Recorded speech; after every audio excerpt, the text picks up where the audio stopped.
All right, any questions? What we're going to do is we're going to continue on with experiment 17, but we're also starting experiment 18 today. Experiment 18 is the redox version of experiment 17, so we'll do redox reactions. And so you got to think about time, because we only have a limited amount of time, and you don't want to spend too much time on experiment 17. So let's take a look at experiment 18. What you're going to do is the same thing. We're going to dry lab this. In other words, we're going to do this on paper first, predict all the products and driving forces, and then we're going to actually do the reactions.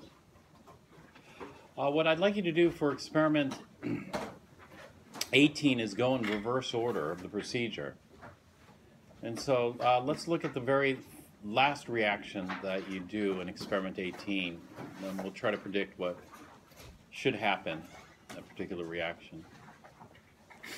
So what are you mixing? Well, it's hard to see from the data sheets or the report sheet. Probably the easiest place is just go to the procedure.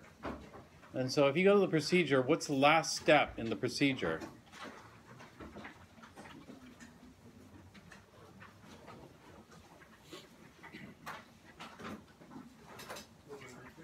Yeah, silver nitrate and what? Iron 2 sulfate, exactly. And so if we go to the last one, which I think is number 4, it's iron 2 sulfate and silver nitrate. Both of these are soluble in water, so they're AQ. And then what we're going to do is we're going to predict the products of this. When you look at this, you know what this looks like to me? This looks like a double replacement reaction, right? This is AB plus CD. This is going to yield iron 2 nitrate and silver sulfate. We look at this, and is there a driving force for this reaction? The driving force would be this. Silver sulfate should precipitate out. But we're going to put a little asterisk here because silver sulfate's borderline soluble. You know, borderline soluble, that is, its solubility is kind of high, on the high side for an insoluble compound. So it might not precipitate out. We'll see. And so it might not precipitate due to higher solubility. You know, we learned that sulfates are soluble except for silver, lead, mercury, calcium, strontium, barium. So, you know, we learned that this is insoluble, but, you know, as far as insoluble goes, it's borderline. You know what we call these borderline cases? We have a name for it. We call them slightly soluble. Well, anyway, maybe we'll get a precipitate from this. But what is experiment 18 about? Experiment 18 is about redox. Is this a redox reaction? No. This is not a redox reaction. This is a double replacement or metathesis reaction. And so it seems out of place.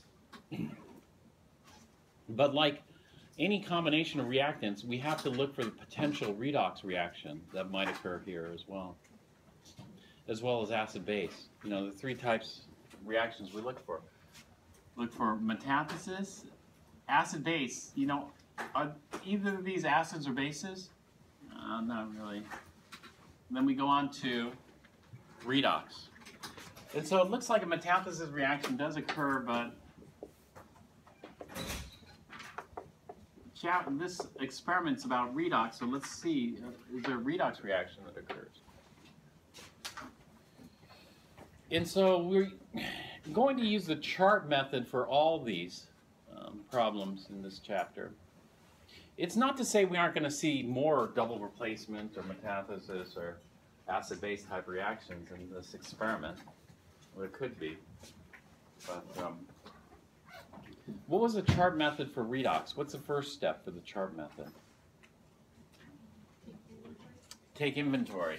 So we inventoried the reactant solutions. You know, we've got some iron 2 ions, some sulfate ions, some silver ions, and some nitrate ions. Is there anything else present in the inventory? Water. Water is often forgotten, but it's really important that you factor in water as a potential reactant, even though it's acting as a solvent here. Okay, then we go and look at the chart. Iron 2 occurs on both sides, so we call it an oxidizer and a reducer. Sulfate only occurs on the oxidizer side, but you know, sulfate with H plus occurs on the oxidizer side. Then it's an OA. But what happens if we don't have H plus? So we'll say without H plus. Do you see H plus in our inventory? Now, although we have water, and you know that a little bit of H plus does form in water, you know, in pure water. How does H plus form in pure water? Any ideas how H plus forms in pure water? Yeah, exactly. Collisions. Collisions, you know, there's a tiny fraction of high energy water molecules, and those will collide, producing some H plus. How much H plus is produced at 25 degrees C?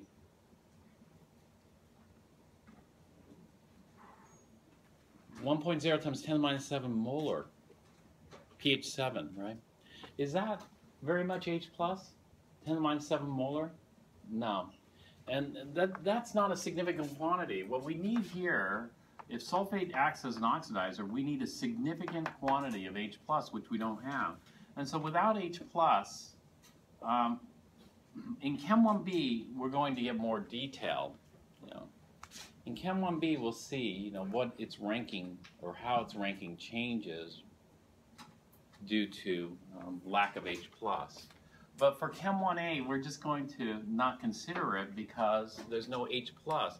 And so the analogy that I used before, I think a couple of times, is if you're trying to bake a cake. You know, if you try to bake a cake and you're missing a key ingredient, let's say flour, you don't have any flour, can you go ahead and still bake the cake? No. You know, if you're going to make like fish tacos and you don't have any fish, are you going to make fish tacos? No. And so the same thing here. Without the H plus, we don't make what? Water. Right? And water's stable. We're going to make something else.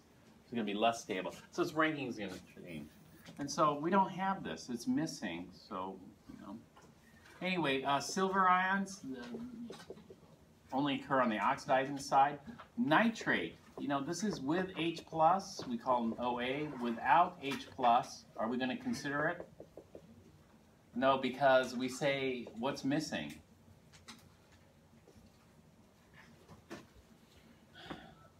What's missing? Key ingredients missing, right? And then water is both an OA and an RA.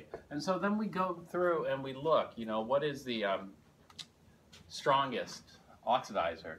Strongest oxidizer on this list is silver ions. The strongest reducer will be iron 2. We just look on the chart. And then from the chart, we copy down the half reactions.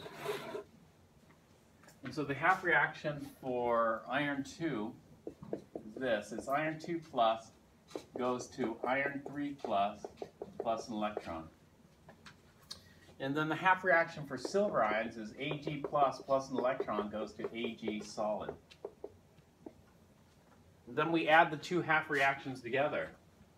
Adding them together, we have Fe2 plus plus Ag plus yields Fe3 plus plus Ag solid. Okay, then what? What's the next step?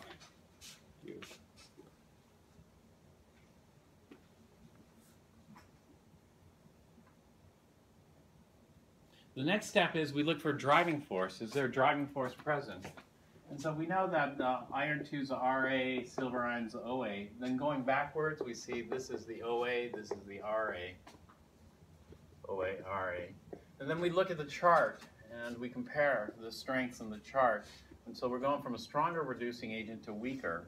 Iron 2 is stronger than silver, closer to lithium. And then silver ions is stronger than iron 3, closer to fluorine. And so we have a driving force here. And so we should get reaction. Now we have two reactions, two competing reactions. Which one occurred? Well, this is where some kinetics comes into play. And what happens is when you mix this together, initially you might get a white PPT of silver sulfate. But that white PPT slowly changes, because these metathesis are quite fast reactions. And so that white PPT slowly changes into black precipitate. A black precipitate comes from microcrystals of silver. When you have very, very tiny crystals of silver metal, they look and appear black. As those crystals grow, then they get the characteristic silver color associated with them.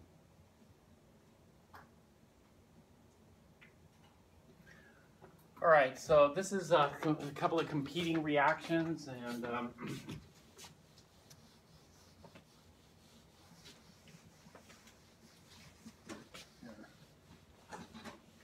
let's do the next one. What's next? Okay, in other words, what precedes the?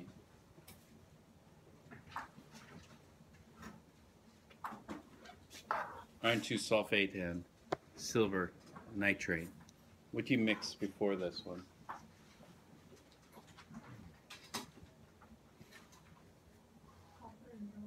Copper and bromine. So I guess this would probably be 3. I'm not sure the numbers here. Copper solid and bromine AQ. These are the two things we're going to mix. I want to do this one because they're doing some additional reactions on top of this. But, you know, this is redox, so we might as well just go ahead and jump at redox first. And so the first step is we inventory. Well, the inventory is going to be simple because we have copper, we have bromine, and we have water. Copper, bromine, and water. Copper metal only occurs on the reducing agent side of the chart. The reducing agent. How about bromine? If you look at the chart carefully, the chart shows bromine as a liquid, not bromine AQ. This is bromine AQ. Emphasize that, I'll probably AQ here. So is this the same thing? A key ingredient is missing? You know, because it should be bromine liquid. In fact, pure bromine is liquid. But this is bromine AQ. This is a little different. This is just bromine liquid. We could use it, except it's a little too dangerous for us, you know, because it's pure bromine. Bromine AQ is going to be a mixture, so it's going to be diluted a little bit, so it's a little safer. It's still pretty nasty stuff, you know. If you get a whiff of it, you know, even though it's aqueous, a whole bunch of bromine vapors coming off. And you get a whiff of it, it's like getting a whiff of chlorine. You know, chlorine's a powerful oxidizer. But what we're going to do is, okay, it's going to be a little less reactive than bromine liquid, but we're just going to go ahead and use it as is. And so this scenario is a little different than what we talked about with nitrate and sulfate. It's just a little less reactive. Whereas for nitrate and sulfate, when we miss that H+, we're missing a key ingredient. Here we aren't missing a key ingredient, it's just diluted. And so let's say you just ran low on sugar. Well, at least it's still, you still have some sugar there, you know? And it'll still be sweet, but just not as sweet. Okay? And so well, this is still going to be as reactive. Bromine's an oxidizer. Water is both an oxidizer and a reducer. These I have, you know, in my head. Maybe you two too, or you just look them up on the chart. Remember I said in elementary school, child can look them up on the chart. Then we pick the strongest. Bromine's closer to fluorine, copper is closer to lithium. Then we write out the reaction, the half reactions. You know, copper solid, just copying it off the chart, goes to copper 2 plus 2 electrons. Then bromine. Okay, this is not going to be copied directly because this is bromine AQ, but it should do the same thing. Bromine AQ plus 2 electrons yields bromine with a minus, in other words, bromide. That's AQ.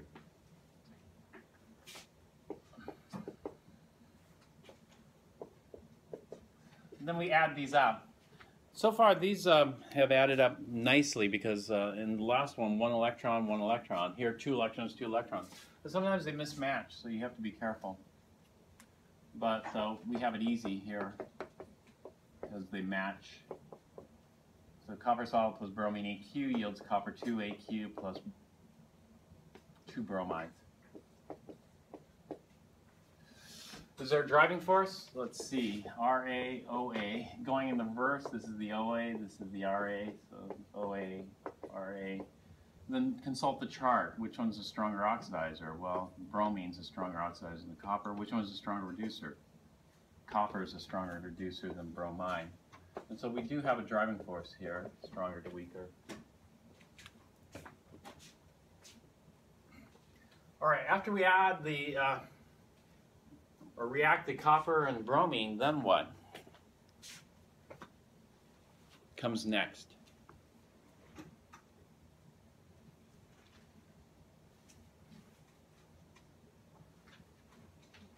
Then there's some kind of confirmation of what?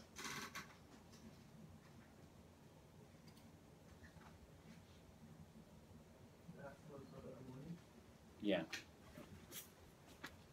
What we're going to do is, you know, in that last reaction, visually you can see, you know, if you get a white precipitate, obviously something happened, right?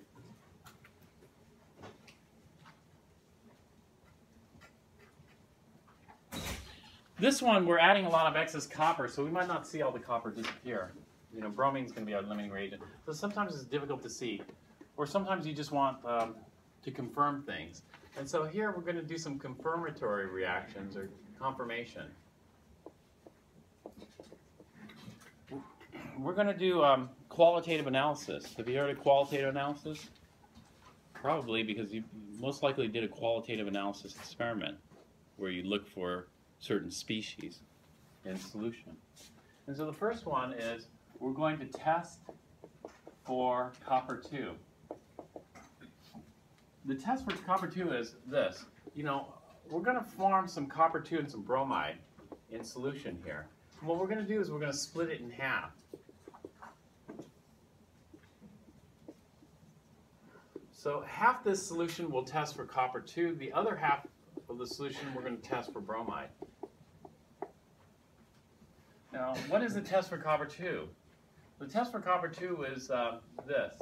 Copper 2 AQ is a very faint or light blue color. Light blue to colorless.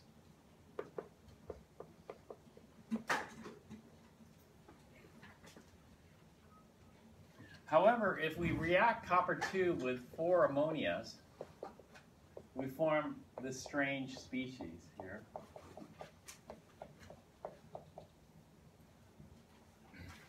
Which is called a complex ion. And this strange species here has a very distinct color. This is a deep blue color. It's not a precipitate. So we don't get a PPT. This is actually AQ. Let's emphasize that by writing AQ here. This is AQ also. AQ. And so what we say is a clear, deep blue solution is what we form. And so it goes from a light blue to a dark blue. And then we know we have. Or it goes from colorless to a blue. If we go from colorless to a light blue color with ammonia, then we know we have copper 2 ions present. Just very small quantities. What kind of reaction is this? What would you guess? What type of reaction is that?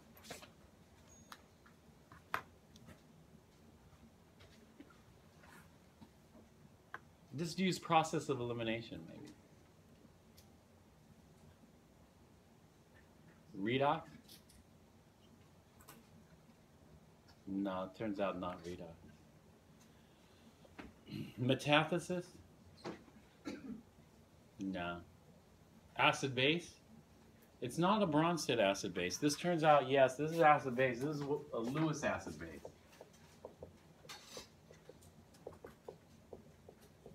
And so this might look strange here, but in Chem 1B, these are very common reactions. The test for bromide, do you know what it is?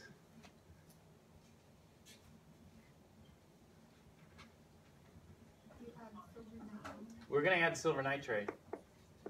Bromide plus silver ions yields silver bromide, solid. And so what we're looking for is this precipitate. This is an off-white. We call it off-white precipitate. Well, off-white in this particular instance is more yellow than white. Or maybe just a slight yellow hue to the white. This test works as long as there's no interfering ions. What could interfere with this? We need to make sure there's no chloride and iodide. Right, because chlorides also will precipitate out with silver ions and iodide would. So we could form silver chloride and silver iodide. And so we got to make sure these interfering ions are not present. Well, they aren't going to be present because, you know, what did we mix together? Copper and bromine and water. That's all. So there's no chloride and there's no iodide present. And so we don't have to worry about these interfering ions because they just aren't present. In Chem 1B, you might test for bromide, but, you know, there could be chloride and iodide present. And how do you differentiate? So it becomes quite a big challenge. In Chem 1A, we aren't going to worry about that. What kind of reaction is this?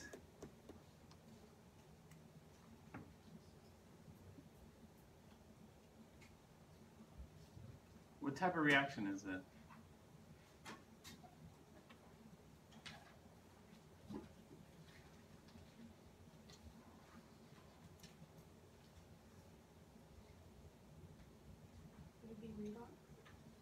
Did the oxidation states change? If the oxidation states change, it's redox, but if they don't, it is not redox. Then you just do process of elimination. If it's not redox,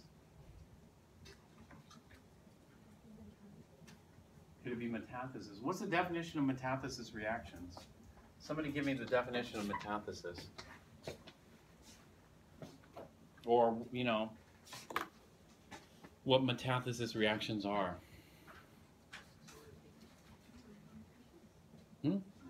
Ion combinations. Does that look like an ion combination to you? Yeah, this is an ion combination reaction. The bromide ion combines with the silver ion to form silver bromide. And so this is metathesis. Okay, it's definitely not Bronsted acid base. All right, so what you're going to do is you're going to finish those experiment 18 reactions on paper. And you're going to do it in reverse order because at the beginning they're kind of repetitive. And so you need to see some variety first. And I'll check those off so the same rules apply, you know. You get one check. Okay, let's say you don't finish. If you don't finish, you know, the checks are only in lab. So if you don't finish, you're just going to turn in what you have, you know, a week after we complete the experiment. Okay. And then I'll check it. And so you get this check in lab where you can fix it.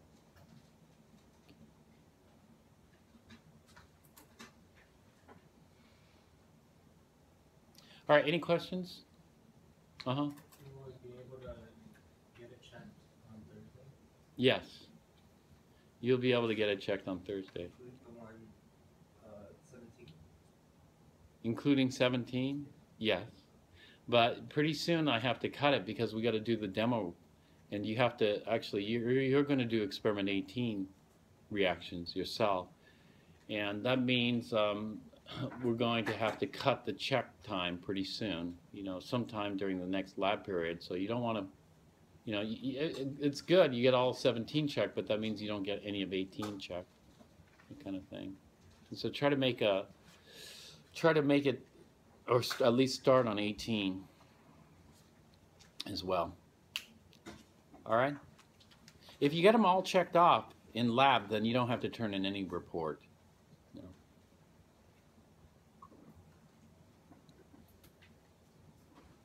All right, that's it then. Go ahead and get started here.